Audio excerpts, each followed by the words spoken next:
Bonsoir.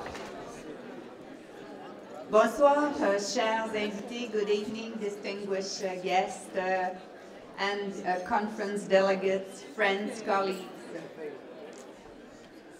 It's a pleasure for me to be here at the Canadian Science Policy Conference for a special celebration. The celebration is for the induction of 3 new members to the Canadian Science and Engineering Hall of Fame. I would like to acknowledge and thank Genome Canada for being the sponsor of this reception. It is much, much appreciated, and we certainly share common views toward the promotion and excellence of research in Canada. Le Panthéon existe depuis 1991. C'est la première fois que les membres du Panthéon sont reconnus en dehors des murs du Musée de sciences et technologies, qui est l'hôte du Panthéon. We're extremely happy about this new partnerships with the Canadian Science Policy Conference, providing a unique and exceptional venue for the Hall of Fame of Science and Engineering. And we are very proud of our continuing partnerships with Engineers Canada and with this new partnership with the Hall of Fame. And we are looking forward to continue to promote this Hall of Fame of Science and Engineering. As you may know, this year there are 3 new inductees into the Hall of Fame.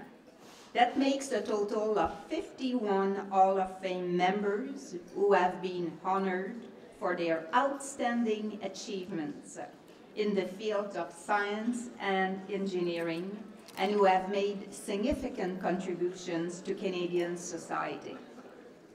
Le Panthéon de Sciences et Génie reconnaît les réalisations passées d'individus qui se sont démarqués dans le domaine des sciences et génies au cours de leur carrière.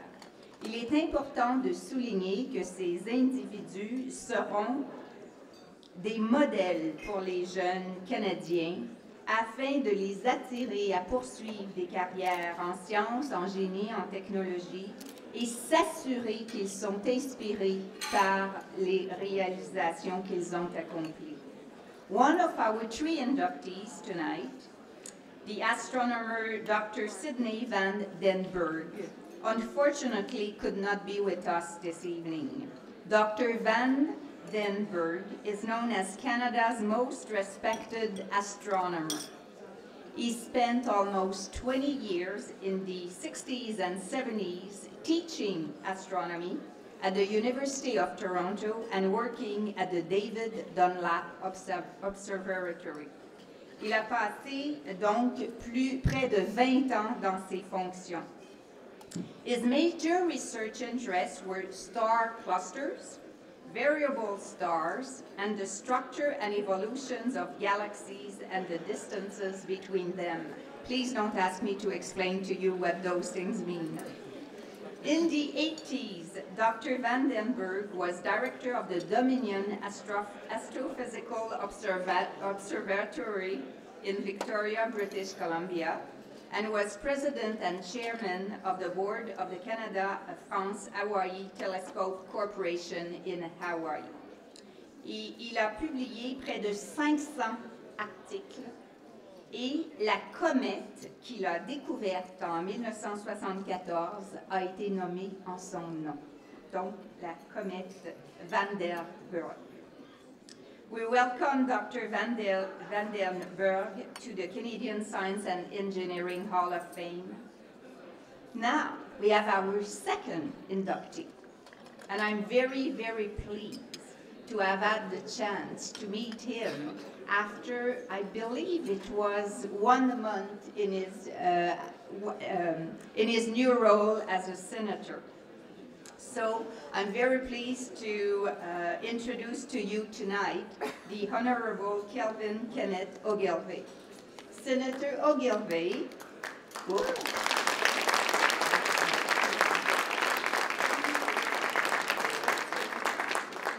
Senator Ogilvy is being inducted into the Canadian Science and Engineering Hall of Fame as a leading expert in biotechnology, bioorganic chemistry, and genetic engineering.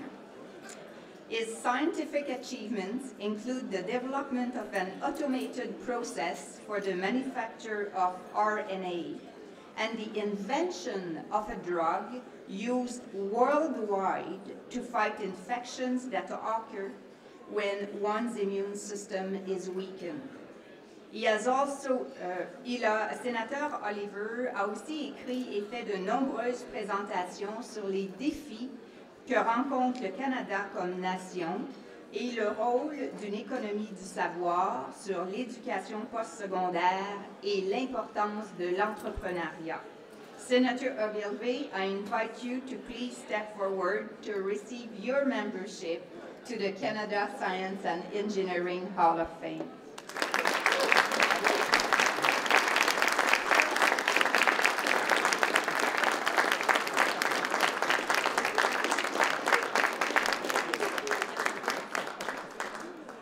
Bonsoir tout le monde. I can say without fear of contradiction that I'm extremely happy to be here this evening. Je peux dire aussi que je suis très heureux d'être encore vivant. This honor is just something that is still difficult for me to fully comprehend, to be placed on the shelf with the likes of Graham Bell, Banting, Fleming, and all those others is something that it is very difficult to fully recognize at this point. I perhaps can have a moment to tell a very brief story. When I got the call that I was going to receive this honor, the coincidence was that about 2 weeks prior I had been at a major biotechnology event at the museum. And as is my fault, I tend to arrive at things early. And so I had a bit of time and I spent some time in the Hall of Fame.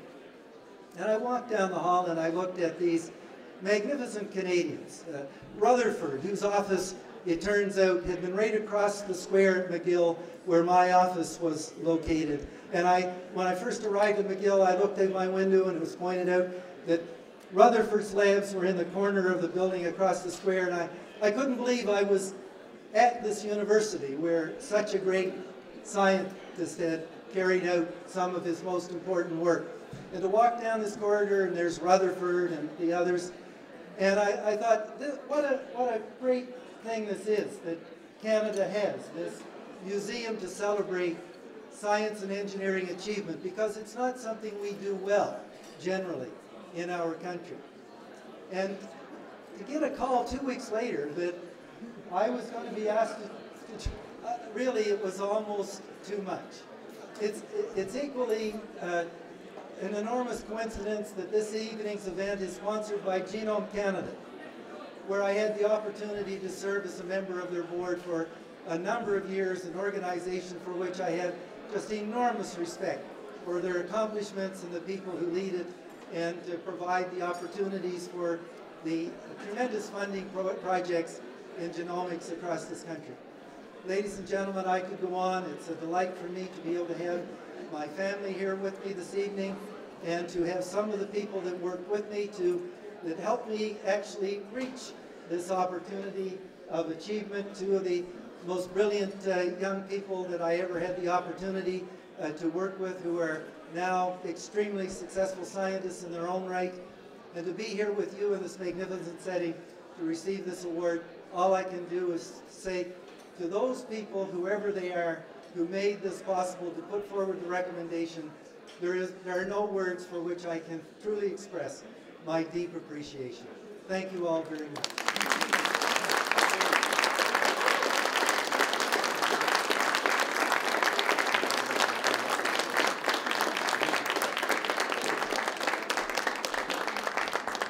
Congratulations again, Senator Oliver. This is a well-deserved honor. Ogilvy, what did I say? Oh, sorry. I apologize. There is a senator also. Yes, I know. He would probably be very unhappy. Okay, we'll email him tonight. It's now my pleasure to introduce you to Mary Carter. Mary Carter is the Chief Operating Officer of Engineers Canada, and she will introduce you the third inductee.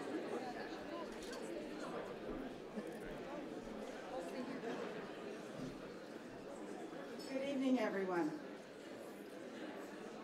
It's my pleasure to be here with all of you and to be involved in this very important ceremony alongside Madame Amiot and our distinguished guests. Engineers Canada is the national organization of the 12 regulatory bodies for engineering in Canada. As its Chief Operating Officer, I'm very proud of our association with the Canada Science and Technology Museum and the Canadian Science and Engineering Hall of Fame. The work the Hall of Fame does to honor engineers who have made outstanding contributions to society and to promote role models to help attract young Canadians to careers in engineering is very important. Tonight I have the honor of introducing the next professional engineer to be inducted into the Canadian Science and Engineering Hall of Fame, Dr. Jerry Hatch, Panj. As an engineer with a prolific career, at the age of 35, Dr. Hatch was works manager of the world's only ilmenite smelter at the Quebec Iron and Titanium Corporation in Sorel, Quebec. He played a key role in turning the technical and financial aspects of the company around, and it became the world's principal source of high-grade titanium oxide and grade iron ore. Dr. Hatch saw the need for an engineering organization that could make contributions to the research and development, marketing, operating, and financial aspects of industrial projects. In 1958, he was given an opportunity to develop such an organization in Toronto, and this organization went on to become Hatch Associates Limited. He built such a strong company that it withstood a severe recession since his retirement in 1988, and it's grown from 5 people to now having 10,000 people working on projects in 65 offices around the world. Dr. Hatch has received many professional awards, including becoming a member of the Order of Canada in 1997 and the Canadian Mining Hall of Fame. Now I'll call upon Dr. Hatch to join me on stage to accept his membership into the Canadian Science and Engineering Hall of Fame. Congratulations, Dr. Hatch.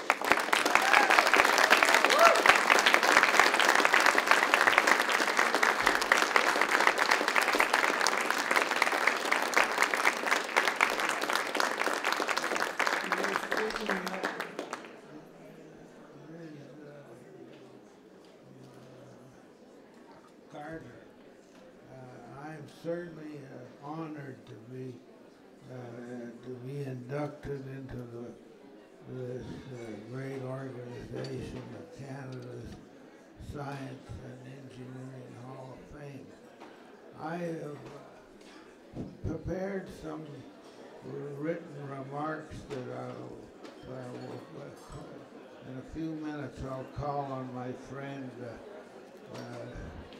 Tom Reed to read to you, but when thinking about this meeting tonight, I realized, well, I've got a lot of friends there that aren't furnace specialists that I sometimes profess to be, so I better say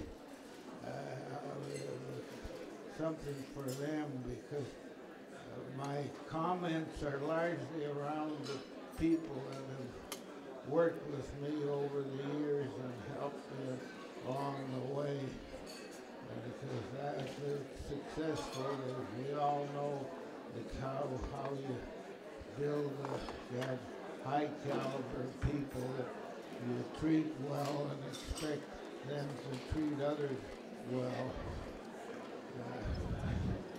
So I thought, well, I'll just take a minute or two, and at least for the benefit of those of you that aren't worried about high-powered furnaces and the like, he might be left with that the old man has got something besides interest in people going for him. And that way, I was going to say a few words about our first major project with Falconbridge nickel mines. It was a connection with developing processes for producing ferro-nickel from their laterite ores in the Dominican Republic. At that time, the largest furnaces in that field were 12 megawatts. They were all low voltage furnaces, and that's what limited. You just couldn't have any higher current without burning down the furnaces.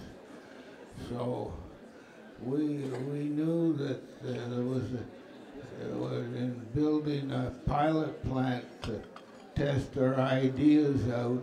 The idea being that since most of the chemical work was done in the step before the furnace, that we could liberate most of the energy in the arcs and not all by resistance heating.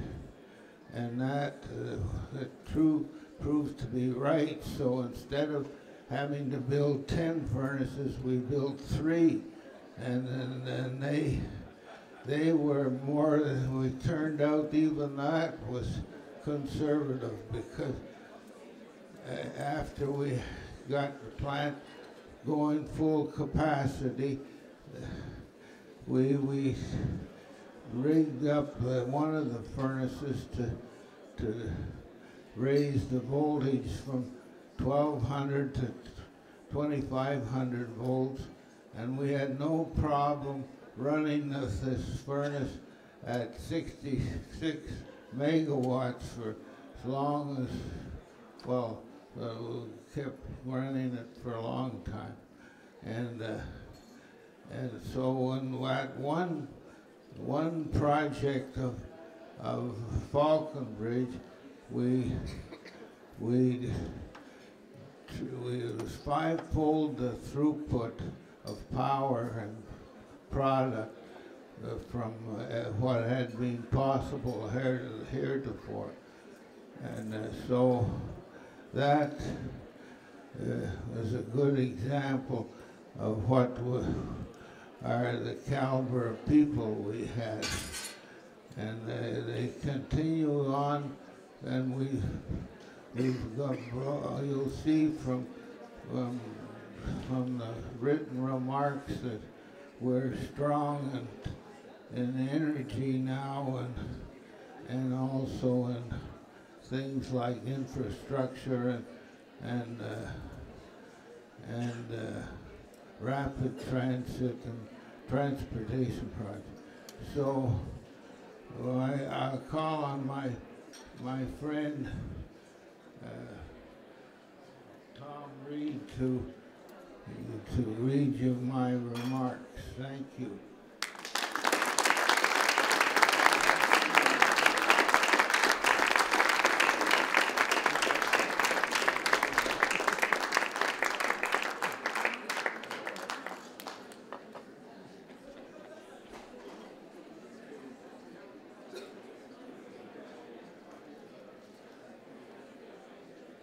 The one person in my adult years who had the most influence on me was my wife, Sheila.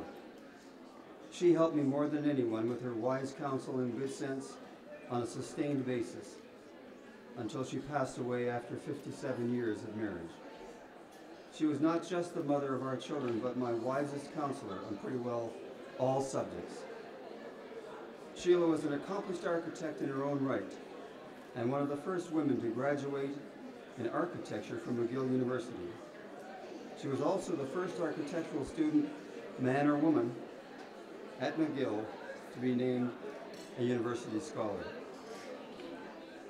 My own mother, particularly in my early years, and until I graduated from McGill University, was a great positive influence on me. I was taught by her, and her father, my maternal grandfather Goodfellow, taught us the work ethic, doing your best, and treating others as you wish to be treated. Also, if you're a good student, you had many advantages, including being able to build your own network of meaningful contacts who could help you along the way.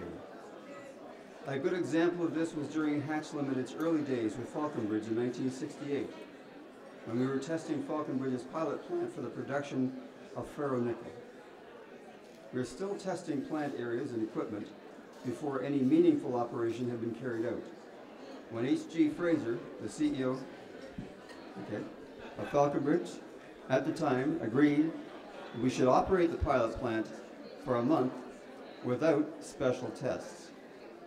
We were able to do that, and it gave us profound confidence in the project and helped the client to raise $200 million capital to complete the project. In my high school years, I was fortunate to have excellent teachers, most of whom were veterans of World War I. I'm particularly indebted to the chemistry teacher for his interest in his students, which included taking us on tours of chemical and metallurgical plants in the Montreal area. This initiative made it easy for me to decide what I wanted to do, namely be involved in developing chemical and metallurgical processes to successfully produce quality products for these industries. Unfortunately, my father died when I was 5, in 1927, so I really didn't get to know him. My father was a veteran of World War I. He served in France where he was gassed. My father was able to return to university after coming back to Canada, where he graduated with honors from McGill University in agriculture and was valedictorian of his class. In the mid-1920s, my father developed tuberculosis and was unable to recover. I must thank Professor McEwen, head of the metallurgical department at McGill. He convinced me of the opportunities for young metallurgical engineers and saw to it that upon my graduation, I had a good job. The job was to develop processes that could use large blocks of electrical energy to produce industrial materials and metals. At about the same time, my boss gave me a technical paper entitled Chemistry at 1600 degrees C by Professor John Chipman of Massachusetts Institute of Technology, MIT. I was very fortunate to be graduating when I did. There was a lot of research activity on quantifying knowledge of metallurgical processes by making measurements of the thermodynamic energies involved in chemical and metallurgical reactions. Dr. Chipman was one of the leaders in the field. I was awarded a fellowship by the province of Quebec to study outside of Canada because Dr. Chipman's paper enrolled for me that MIT was my place for a doctorate. And Dr. Chipman was my sponsoring professor for my thesis. My work at MIT became the basis for my career in developing metallurgical processes. I found my time working with Dr. Chipman highly enjoyable and challenging. After graduating from MIT with my doctorate to process metallurgy, my first significant job was in 1952 when I joined Quebec Iron and Titanium Corporation as Director of Research and Development at their ilmenite smelting plant in Sorel. The plant produced iron as a high-grade melting stock for the steel industry and titanium slag as feedstock for the rapidly growing titanium pigment industry. In 1954, I became the QIT's works manager. Most of the problems at QIT were due to the fact that although he had a pilot plant for the process, it never did operate steadily for any period of time. Regardless, the owners went ahead with engineering and construction of a 5-furnace plant. Fortunately, after we did the test work and with the company's backing of the Sorel Group, we were able to make the changes required to enable a 5-furnace plant to operate profitably. In addition to these charges, the company decided to proceed with the design and construction of furnaces 6, 7, and 8, using the milestone strategy. The successful operation of furnaces 6, 7, and 8 placed QIT as the #1 supplier of titanium feedstock for the pigment industry in the world. I'm pleased to see that Hatch's three broad areas of services, namely the development of processes for the production of metals and industrial materials. Secondly, processes for the generation of huge blocks of electrical energy. And depth, expertise, and infrastructure, including transportation, rail, and rapid transit systems. All of our specialist areas have been recognized as national and international award winners, including 5 prestigious Schreier Awards, which are Canada's highest marks of distinction for engineering, procurement, and construction management companies. The first award was for ISCOT, the Iron and Steel Company of Trinidad and Tobago. In 1982, we took advantage of natural gas fields surrounding the islands. Number 2, the Macotac, New Brunswick, Generating Station and Modernization Program, an Energy Award for 1993. Third, the St. Clair River Tunneling Project between Sarnia, Ontario and Port Huron, Michigan, an infrastructure project in 1996, so trade between Canada and the US could be more efficient. Number 4 was the Whittier Access Tunnel in Alaska, the largest multi-purpose tunnel in the world, infrastructure 2000. And lastly, the restarts of Bruce Nuclear Power Units 3 and 4, an energy project in 2004. In addition, Hatch has captured 2 International Project of the Year awards for engineering and construction management excellence. Shepherd Subway Twin Tunnels in Toronto, the sponsor was the Construction Management Association in 2002. And secondly, in 2008, the Rio Tinto Expansion and Modernization Program at Sorel, Quebec, for upgrading slag as feedstock for the chloride process. I'm fortunate that I have been some of the key players from early days developing the firm. They're here tonight from Hatch Limited, as well as some of the current key players here with me this evening so that I can thank them firsthand. Bert Wasman and his partner Birgit, Ron Nolan and his wife Carla, Kurt Strobel, currently CEO of the firm, and his wife Marianne, John Bianchini and his wife Katya, John Pearson and his wife Beth, Robert Fransky and his wife Tanya, my wife Susan and me, and Andy Mattias and his wife Ludmilla.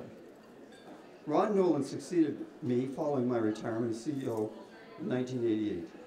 During Ron's 15-plus years as Chief Executive Officer, there's no doubt he was a driving force in the firm growing rapidly in terms of people. At the time of my retirement in 1988, the firm had 600 employees, whereas by the time Ron's retirement in 2004, the firm had grown to 6,000 employees. The expansion was due to internal growth and the purchase of engineering firms.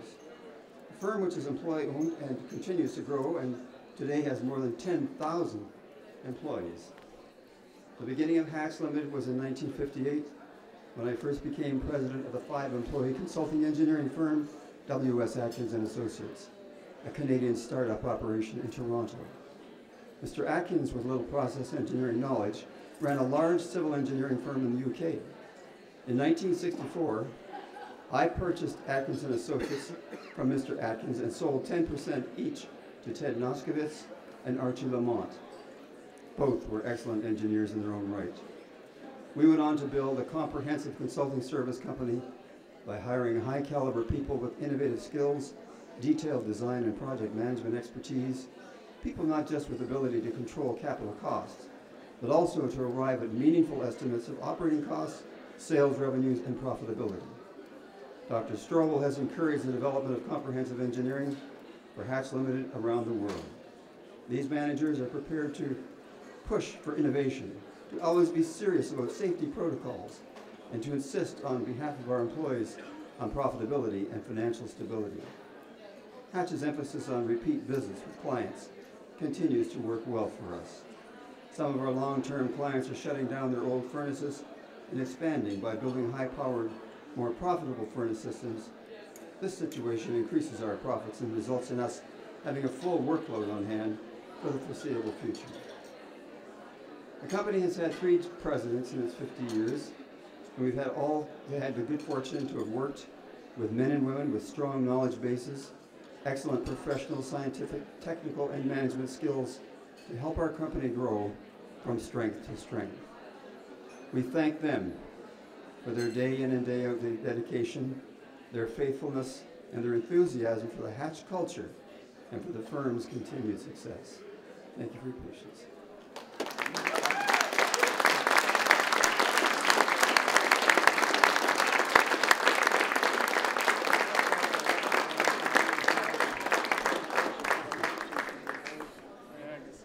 Thank you very much. This was great, great, great. What a story. We would love to have a copy of that because we need to keep that for history. That's very, very important.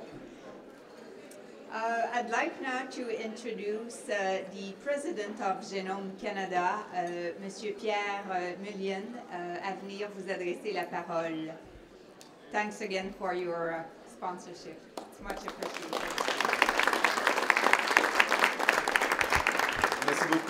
Merci beaucoup, mesdames et messieurs. Une très bonne soirée à tous et à toutes. Of course, Genome Canada would like to extend their congratulations to our dear friend, Senator Ogilvie, and our new friend, Dr. Hatch. A fascinating story. I'd love to have a copy of the notes as well. Absolutely amazing. Not only two great scientists, not only two great team leaders, but also two great ambassadors of science for Canada. Thank you very much.